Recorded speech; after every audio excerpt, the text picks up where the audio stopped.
एक समय की बात है, एक गांव में एक भूतिया घर था। गांव वाले डर से उस घर के आसपास नहीं जाया करते थे। गांव वालों का मानना था कि उस घर में एक जादूगर लड़की की आत्मा रहती है। एक दिन उसे गांव के कुछ साहसी बच्चों ने उस भूतिया घर में जाने का फैसला किया। बच्चे जब घर के सामने गए तो उन्होंने देखा सिर्फ खिड़की खुली हुई है और वह सभी इस खिड़की से अंदर चले गए।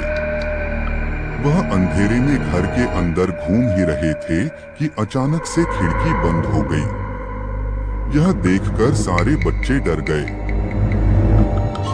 तभी अचानक वह भूत बच्चों के सामने आ गई और जोर जोर से हंसने लगी, कहने लगी, अब तुम सब मेरे बंदी हो, मैं अब किसी को जिंदा नहीं छोड़ूंगी। बच्चों को डर के मारे कुछ समझ नहीं आ रहा था, लेकिन वह फिर भी हिम्मत नहीं हारे और सब मिलकर बाहर निकलने का रास्ता ढूंढने लगे। ढूंढते ढूंढते एक बच्चे को एक पुरानी किताब मिली जो कि एक जादुई किताब थी। उस किताब में एक जादू मंत्र लिखा था जिसके उच्चारण से वह भूत घर से दूर भाग सकती थी। बच्चों ने मिलकर उस मंत्र को पढ़ना शुरू किया। अचानक से एक रोशनी घर के अंदर आई और उस भूत को साथ लेकर चली गई।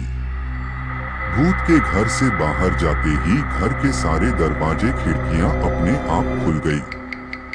बच्चे दौड़कर बाहर निकल आए और उस दिन से वह घर भूत से आजाद हो गया।